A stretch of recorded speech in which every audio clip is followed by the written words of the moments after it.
In the summer of 1931, China faced one of the deadliest natural disasters in recorded history, the 1931 China floods, also known as the Yangtze-Huai River floods. Spanning from June to August, these floods devastated central and eastern China, leaving a trail of destruction and loss across major cities like Wuhan, Nanjing, and beyond. This catastrophe was not just an isolated event, but the culmination of a series of extreme weather conditions that had plagued the region for several years. The backstory of these floods begins in the late 1920s, when China was already grappling with severe droughts from 1928 to 1930. These droughts had a significant impact on the country, drying up rivers and reducing water levels to dangerous lows. But the winter of 1930 brought a harsh twist, as heavy snowfall and freezing temperatures covered the mountainous areas with thick layers of snow and ice. As the winter gave way to spring in 1931, this snow and ice began to melt, and the resulting water flowed downstream into the Yangtze River. Ordinarily, the Yangtze River and its surrounding areas experience seasonal flooding during the spring, summer, and fall. However, the continuous melting combined with heavy rainfall in early 1931 created a situation that was far from ordinary. By June, those living in low-lying areas along the river had already been forced to abandon their homes as water levels rose at an alarming rate. The summer of 1931 was marked by intense cyclonic activity, with 9 cyclones hitting the region in July alone, far above the average of 2 per year. These cyclones brought unprecedented amounts of rain, further swelling the rivers and causing water levels to reach new heights. By the time the floodwaters peaked in August, much of central and eastern China was underwater. The floodwaters inundated an area of about 180,000 square kilometers, roughly equivalent in size to the combined states of New York, New Jersey, and Connecticut. Cities like Wuhan were submerged, and the scale of the disaster was so immense that it quickly overwhelmed local authorities and communities. This introduction sets the stage for understanding how the 1931 floods developed into one of the most catastrophic natural disasters in human history. The combination of natural factors, ranging from severe droughts and harsh winters to unrelenting cyclones, created a perfect storm that would lead to untold devastation in the months to come.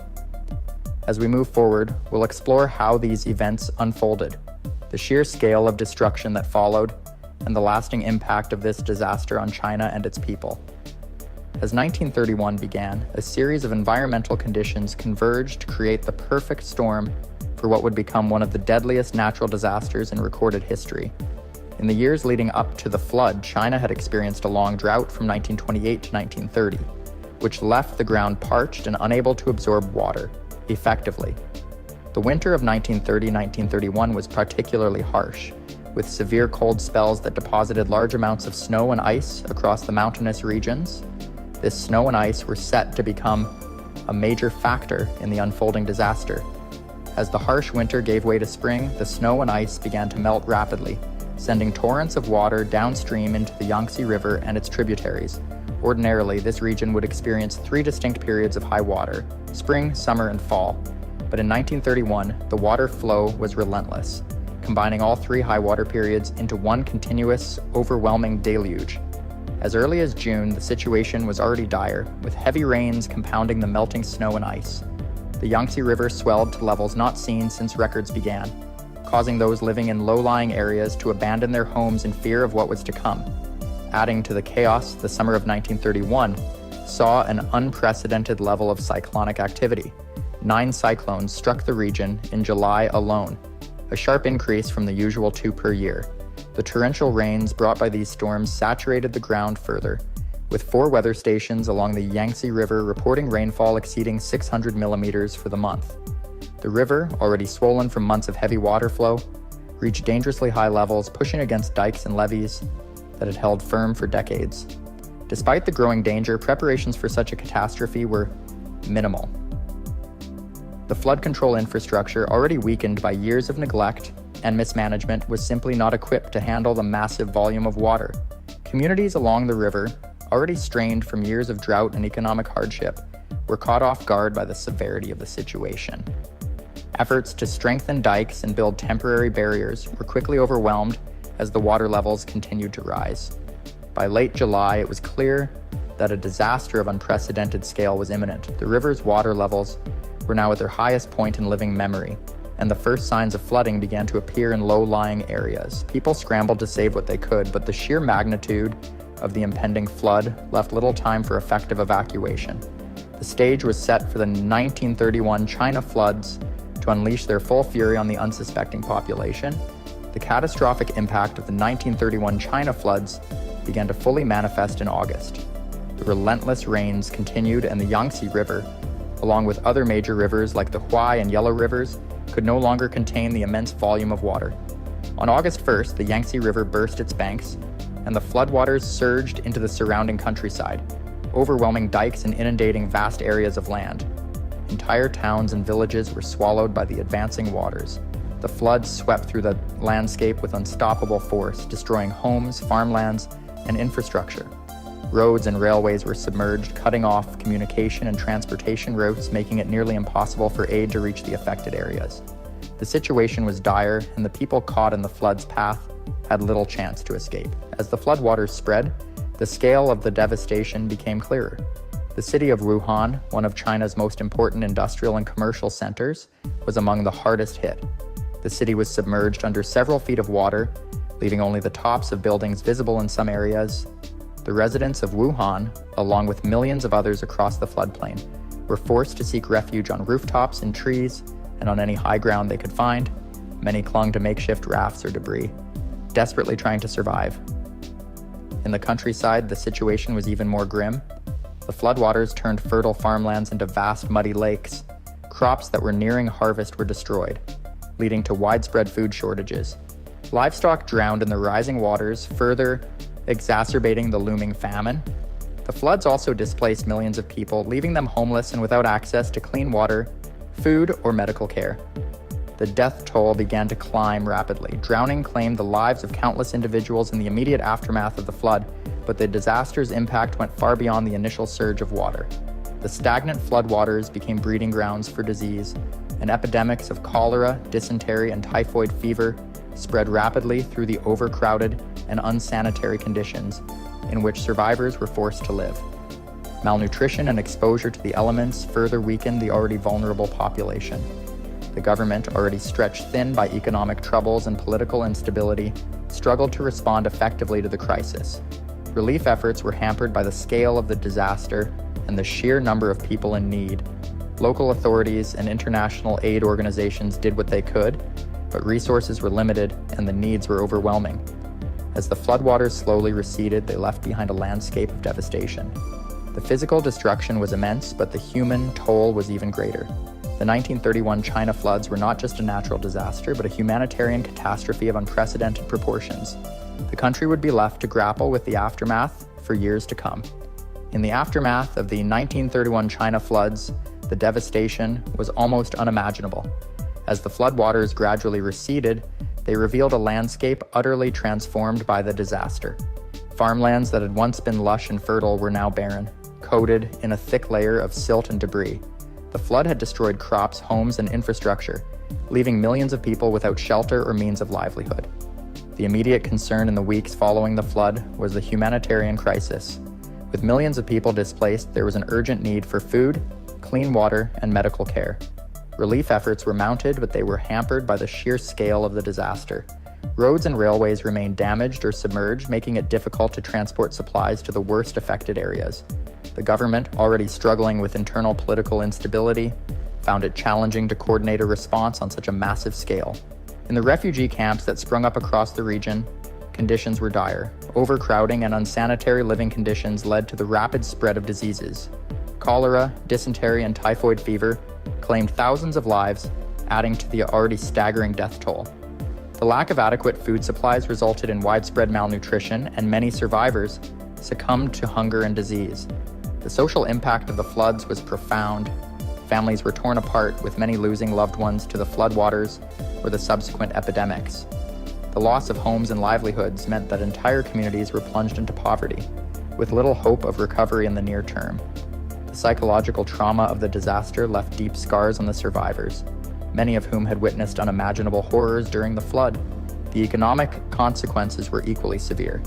The destruction of farmlands and the loss of the harvest led to food shortages and skyrocketing prices, The agricultural sector, which was the backbone of China's economy at the time, was decimated.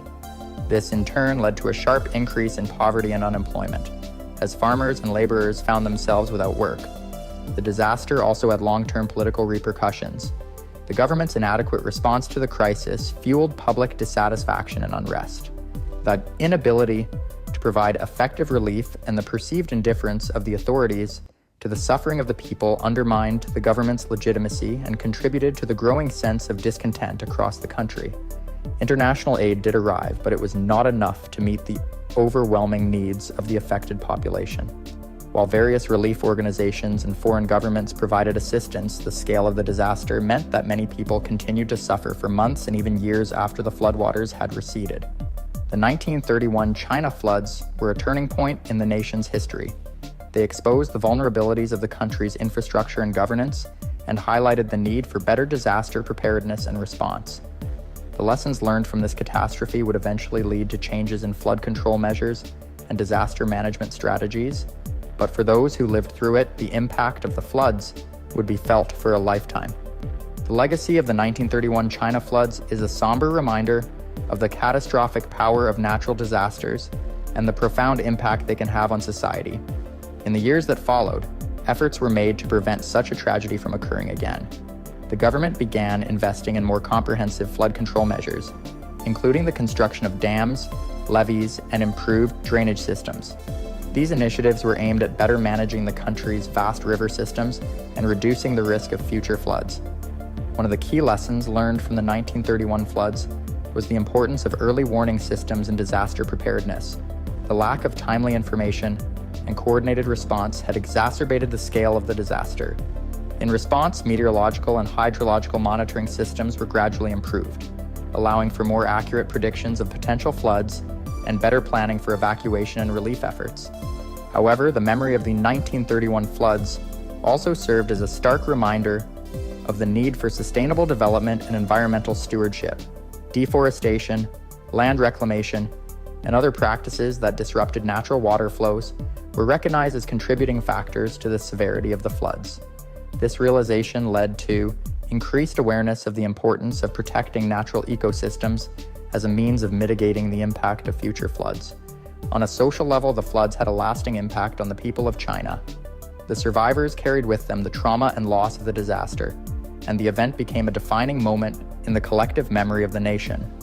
It was a time of immense suffering, but also of resilience, as communities came together to rebuild their lives in the aftermath. The 1931 China floods remain one of the deadliest natural disasters in recorded history, with an estimated death toll ranging from 1 million to 4 million people. The exact number may never be known, but the scale of the tragedy is undeniable.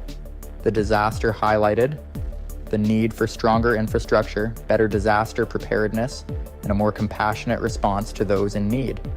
In the decades since, China has made significant strides in disaster management and flood control. Modern technology and improved infrastructure have reduced the risk of such a catastrophic event occurring again. Yet, the memory of the 1931 floods continues to serve as a powerful reminder of the importance of vigilance, preparation, and the human cost of environmental neglect. As we reflect on the 1931 China floods, we are reminded of the delicate balance between nature and human civilization. It is a balance that requires constant attention and respect, for when it is disrupted, the consequences can be devastating. The floods of 1931 are a testament to the resilience of the human spirit in the face of unimaginable adversity and a sobering reminder of the need to protect our environment and prepare for the challenges that nature may bring.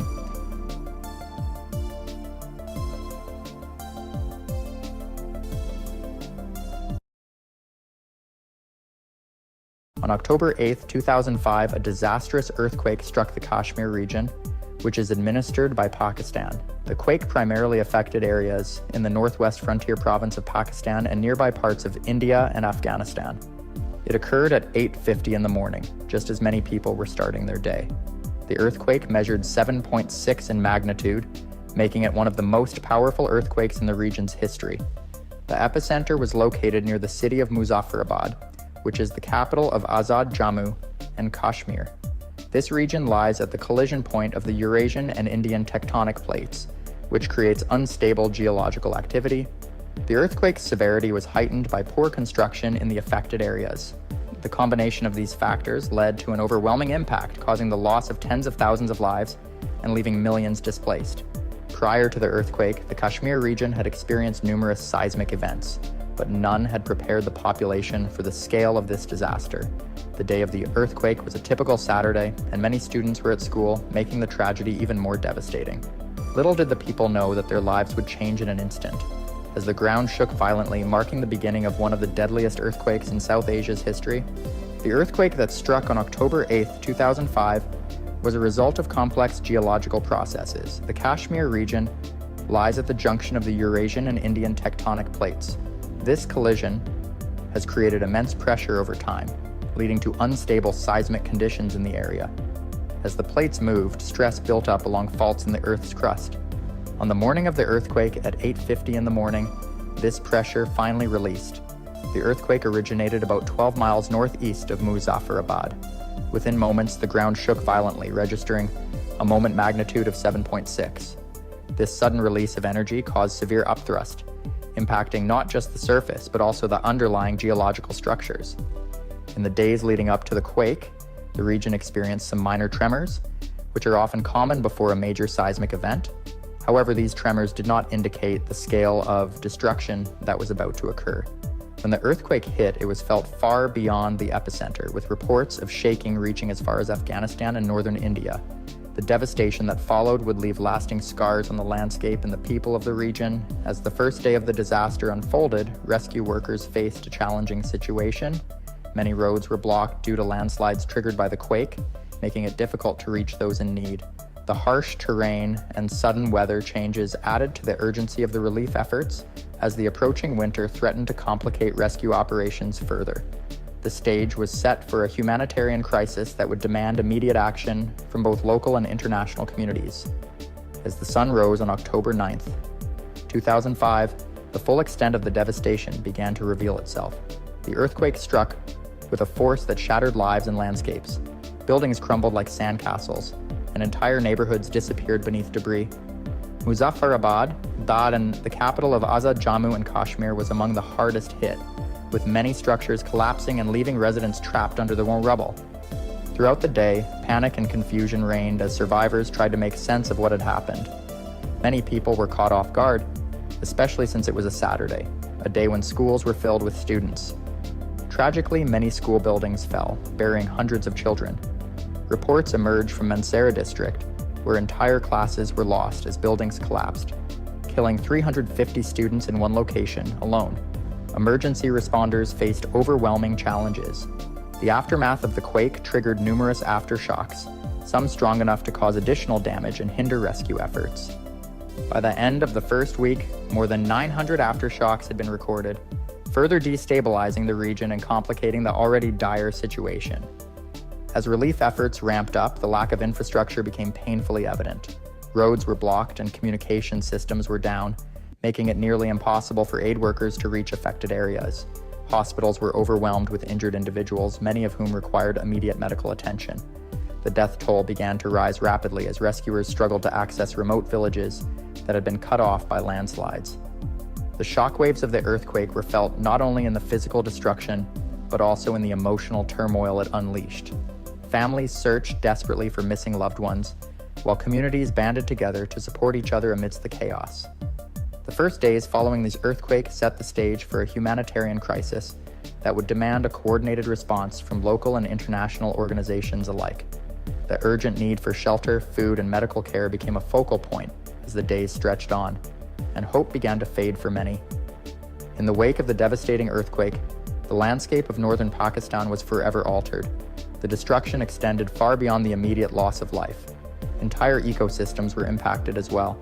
Landslides swept through the mountains, burying roads and blocking rivers, which created new hazards for communities still reeling from the initial quake. In many areas, natural habitats were disrupted, leaving wildlife displaced and vulnerable. The humanitarian crisis deepened as millions found themselves without shelter. As winter approached, the harsh weather conditions posed an additional threat. Many survivors were forced to live in makeshift camps, struggling against the cold and inadequate supplies. The estimated 4 million people rendered homeless faced a bleak reality with little hope for immediate relief. Basic needs like food, clean water, and medical assistance became increasingly urgent as weeks turned into months. In addition to the physical destruction, the earthquake had a profound emotional and psychological impact on the survivors. Families lost loved ones, and entire communities were shattered.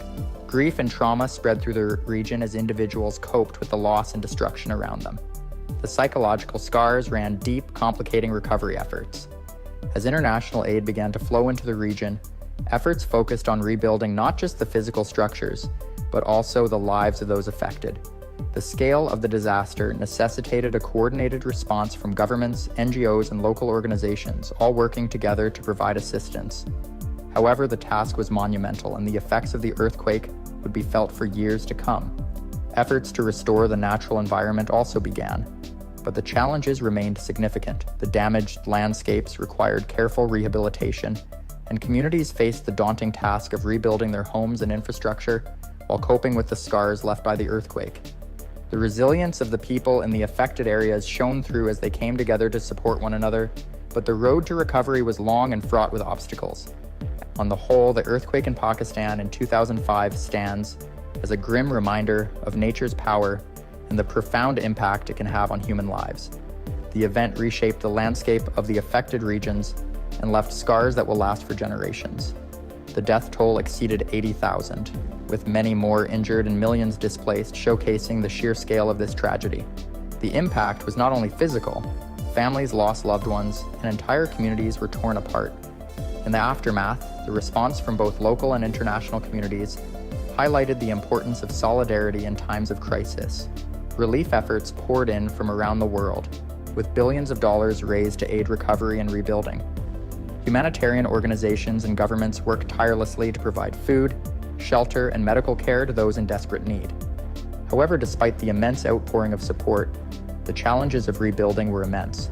Many areas faced ongoing struggles with accessibility due to damaged infrastructure and harsh winter conditions, making it difficult to reach those who needed help the most. The experiences of survivors served as powerful testimonies to resilience, illustrating the strength of the human spirit in the face of disaster. Ultimately, the 2005 earthquake was not just a natural disaster, it was a catalyst for change. It exposed vulnerabilities in building practices and emergency preparedness in the region.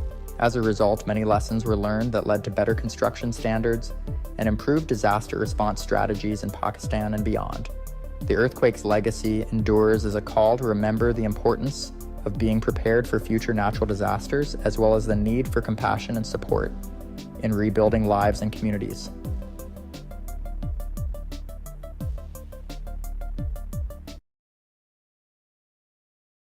Typhoon Nina, also known locally as Typhoon Bibeng, remains one of the most devastating storms in the history of Asia. This catastrophic event took place in early August of 1975 and became notorious not just for its strength, but for the extraordinary loss of life and destruction it caused. Before it made landfall, Typhoon Nina had already gained a reputation as a fierce and unpredictable tropical cyclone in the western Pacific Ocean, showing signs early on that it could become a catastrophic storm. The storm first began as a tropical disturbance off the coast of Guam. Warm sea surface temperatures and favorable atmospheric conditions quickly allowed the system to strengthen, and by the first few days of August, it had developed into a tropical storm. As it moved westward, heading toward the Philippines, Typhoon Nina continued to grow in size and intensity. Meteorologists tracked its progress closely, issuing early warnings to the regions in its path. Despite these warnings, the sheer power of the storm was beyond what most could imagine at the time. By the time Nina reached typhoon status, its wind speeds had accelerated dramatically. Reports later estimated that the winds at the center of the storm exceeded 120 miles per hour. As it barreled closer to the archipelago, the people of the Philippines braced for impact. The storm was moving fast, its wide wind field sweeping across the sea, pushing massive storm surges toward the coastal areas. On August 6, 1975, Typhoon Nina made landfall on Luzon, the largest and most populous island in the Philippines. It slammed into the northern regions with incredible force, bringing torrential rains, powerful gusts, and life-threatening storm surges that overwhelmed entire communities. The rains were so heavy that they caused massive flooding within hours of the storm's arrival. Coastal villages were some of the first to feel the brunt of the storm, with homes, businesses, and crops being swept away by the winds and water. But what made Typhoon Nina especially catastrophic was not just the immediate damage. As it moved inland, it triggered a series of events that would turn this typhoon into one of the most tragic natural disasters in the nation's history. After wreaking havoc in the Philippines, Typhoon Nina continued on its deadly path, leaving widespread devastation in its wake. But the storm was far from over, and its next target was even more populous. After crossing the island of Luzon, Nina weakened slightly as it moved into the South China Sea. However, the warm waters there allowed the storm to quickly regain strength, setting its sights on the southeastern coast of China. What started as a disaster for the Philippines was about to become an international catastrophe impacting millions across Asia. As the storm gained momentum, the people of China were ill-prepared for the scale of destruction that was about to strike. By early August, weather agencies in China had issued warnings for the coastal provinces, urging citizens to brace for severe flooding and landslides. Despite these warnings, the country's infrastructure, especially in rural areas, was not equipped to handle the sheer power of the approaching typhoon. On August 8, Typhoon Nina made landfall in mainland China, striking the Fujian province with full force. The winds, exceeding 120 miles per hour, tore through cities and villages alike. Entire towns were submerged as torrential rains flooded rivers, causing them to overflow and swallow everything in their path. Farmlands were destroyed, homes were flattened, and roads became impassable due to mudslides and debris. What made Nina particularly deadly in China was the failure of several dams, including the infamous collapse of the Banqiao Dam, which led to one of the deadliest dam failures in history. The Banqiao Dam, located in the Henan province, had been built to withstand massive floods, but it was no match for the intensity of Typhoon Nina. As the storm dumped massive amounts of rain over the region, water levels in the dam rose uncontrollably. On the night of August 8, the dam burst, releasing a wave of water that wiped out entire villages downstream. The resulting flood created a cascade of destruction, taking the lives of tens of thousands of people and leaving hundreds of thousands homeless. The failure of the dam was a turning point in the disaster as the floodwaters swept through the countryside, causing widespread chaos and loss of life. But the devastation didn't stop in China. Typhoon Nina's immense power affected other countries in the region as well. Taiwan, which was in the storm's direct path as it moved northward, faced heavy rains and strong winds that caused significant damage to infrastructure and agriculture. Vietnam and Laos also experienced residual effects from the typhoon, with torrential rains flooding rural areas and leaving communities stranded without food or clean water for days. In all, Typhoon Nina was a regional disaster affecting not only the Philippines, but also much of East and Southeast Asia. The scale of the destruction extended far beyond what anyone could have anticipated, with the storm leaving a lasting legacy in every country it touched. As the winds died down and the rain began to taper off, the true extent of Typhoon Nina's devastation became evident. Survivors emerged from the wreckage to find their homes destroyed and their communities in ruins. In the Philippines, the recovery efforts began almost immediately, but the sheer scale of destruction made it an uphill battle. Government agencies, alongside international organizations, mobilized to provide assistance to those affected. However, the challenges were immense, with communication lines down and roads blocked by debris, hampering relief efforts. In the Philippines, the government declared a state of emergency in the hardest-hit areas. Rescue teams were dispatched to remote locations where entire villages had been swept away and many communities were cut off from aid. Local volunteers, often risking their own safety, joined the efforts to locate survivors trapped under the rubble or stranded in isolated areas. Relief centers were set up to provide food, water, and medical assistance, but the resources quickly became strained as more people sought help. The United Nations stepped in, coordinating an international relief effort that brought supplies and aid workers from around the globe.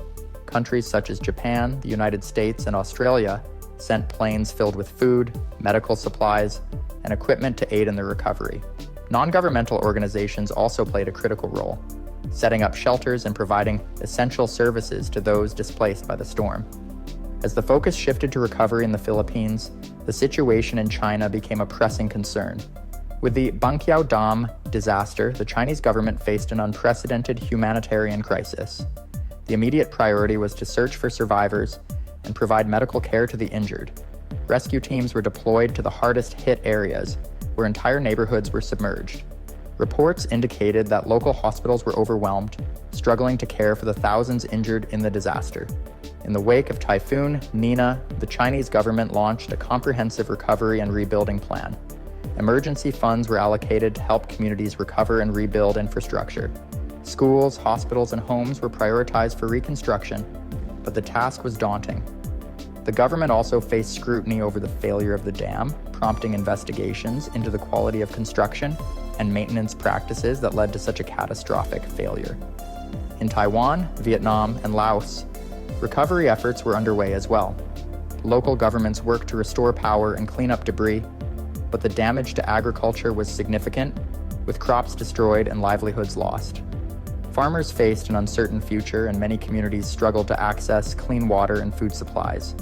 In response to the regional crisis, neighboring countries also offered assistance, sharing resources and expertise to aid recovery efforts across borders. The disaster brought attention to the broader issue of climate resilience in the region. Experts and government officials began to discuss the need for better disaster preparedness, improved infrastructure, and more robust emergency response systems to mitigate the impacts of future storms. Typhoon Nina served as a harsh reminder of the vulnerability of coastal and riverine communities to the increasing frequency and intensity of extreme weather events, prompting calls for action at both local and international levels. As the weeks turned into months, the survivors of Typhoon Nina slowly began to rebuild their lives amidst the wreckage, united by their shared experience of loss and resilience. The typhoon left an indelible mark on the hearts and minds of those who lived through it, reminding them of the power of nature and the strength of community in the face of adversity. As the dust began to settle from the immediate chaos following Typhoon Nina, the region started to reflect on the lessons learned from this devastating storm. In the Philippines, discussions emerged regarding the need for stronger building codes and infrastructure improvements to withstand future typhoons. The government began collaborating with international engineering firms and disaster management organizations to assess existing structures and develop a comprehensive plan to reinforce vulnerable areas. Education on disaster preparedness became a priority as communities recognized the importance of being equipped with the knowledge and tools to respond effectively to future emergencies. Schools incorporated disaster response training into their curricula, teaching children and their families how to prepare for severe weather events, identify safe shelters, and create emergency plans. Community workshops were organized, where local leaders shared insights on resilience and recovery, fostering a culture of preparedness. In China, the Banqiao Dam disaster prompted a nationwide reevaluation of dam safety and flood management systems. The government initiated rigorous inspections of all major dams, implementing stricter regulations and maintenance schedules to prevent similar catastrophes. Public discussions around environmental sustainability gained momentum as citizens and officials alike began to understand the need for responsible management of natural resources and the impact of urban development on flood risks. The experience of Typhoon Nina also highlighted the interconnectedness of countries in the region when facing natural disasters. Regional cooperation became a focal point, with leaders from the Philippines, China, Taiwan, and other affected nations meeting to discuss joint initiatives for disaster response and recovery. They explored the establishment of a regional disaster management framework that would facilitate information sharing, resource allocation, and collaborative training exercises. In the wake of the typhoon, the economy of the affected regions took a significant hit. Agriculture suffered tremendously, particularly in the Philippines, where rice and other staple crops were destroyed. Farmers struggled to recover, leading to food shortages and increased prices. Local governments, alongside international aid organizations, implemented programs to provide financial assistance and resources to farmers to help them rebuild their livelihoods. The importance of crop diversification and sustainable agricultural practices became apparent as communities sought to create more resilient farming systems, less vulnerable to extreme weather. The psychological toll of Typhoon Nina also became evident as time passed. Many survivors struggled with the trauma of loss and displacement, and mental health services became a crucial aspect of recovery efforts. Organizations trained mental health professionals to support affected individuals, providing counseling and therapy to help communities heal. The process of recovery was not just physical, but also emotional, as people learned to cope with the lasting impacts of the disaster. As the years went by, the lessons learned from Typhoon Nina shaped policy decisions and community initiatives across the region. The storm served as a wake-up call to governments, organizations, and individuals about the urgent need for disaster preparedness and resilience in the face of a changing climate. Communities became advocates for their own safety, demanding better infrastructure and more robust emergency response systems, fostering a sense of agency and empowerment. In retrospect, Typhoon Nina was a catalyst for change, driving a shift in how the region approached disaster risk management. It underscored the significance of preparedness, community engagement, and international cooperation in building a more resilient future. The memories of the storm remained vivid, a poignant reminder of nature's power and the enduring strength of those who faced its wrath. As the years passed since Typhoon Nina, communities across the affected regions continued to rebuild and reflect on the profound impact of that catastrophic event. The scars left by the typhoon remained etched in the landscape and in the hearts of those who experienced its fury, serving as a constant reminder of the vulnerability faced by populations in disaster-prone areas. Yet, amidst the memories of loss and devastation, stories of resilience and recovery emerged, illustrating the indomitable spirit of those who weathered the storm. In the Philippines, the experience of Typhoon Nina ignited a sense of unity among communities. Neighborhoods that had once been fragmented began to work together, sharing resources, knowledge, and support in ways that had not been seen before. Local organizations, strengthened by the shared experience of loss, formed networks to assist those still struggling to regain stability. Community leaders organized regular meetings to discuss ongoing challenges, ensuring that everyone had a voice in shaping their recovery and future preparedness plans. The government's commitment to improving infrastructure gained momentum, with investments made in roads, bridges, and evacuation centers designed to withstand future storms. Communities began to embrace innovative technologies such as early warning systems and mobile apps to receive real-time updates on severe weather. This integration of technology into disaster management significantly enhanced the region's ability to respond swiftly to warnings and minimize potential loss of life and property.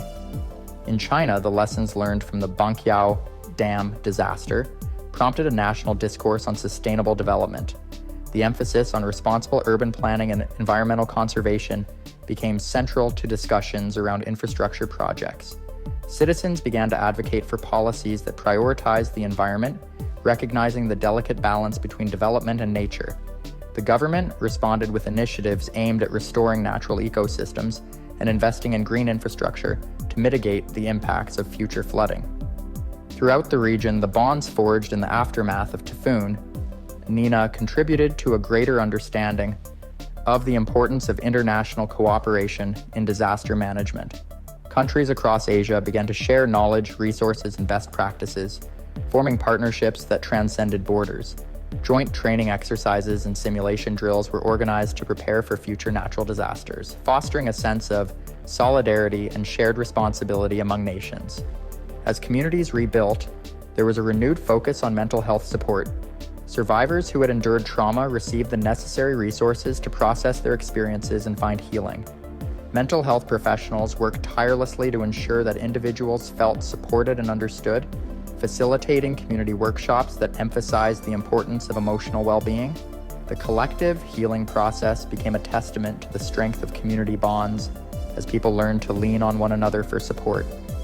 In schools, children who had lived through Typhoon Nina were empowered to become advocates for disaster preparedness. Educational programs incorporated lessons about climate change, environmental stewardship, and safety protocols, ensuring that the next generation would be better equipped to face the challenges posed by natural disasters. Young voices emerge as powerful agents of change, driving conversations about sustainability and resilience within their communities. As Typhoon Nina faded into the past, its legacy continued to shape policies, practices, and mindsets across the region. The storm had been a devastating event, but it also served as a catalyst for transformation, prompting societies to confront their vulnerabilities and take proactive steps toward building a safer, more resilient future. In reflection, Typhoon Nina taught invaluable lessons about the power of community, the the importance of preparedness, and the need for collective action in the face of adversity. As people moved forward, they carried with them the memories of those who had been lost, honoring their stories by creating a future that prioritized safety, resilience, and unity. The echoes of Typhoon Nina would forever resonate in the hearts of those who lived through it, reminding them that even in the face of nature's fury, hope and strength could rise anew.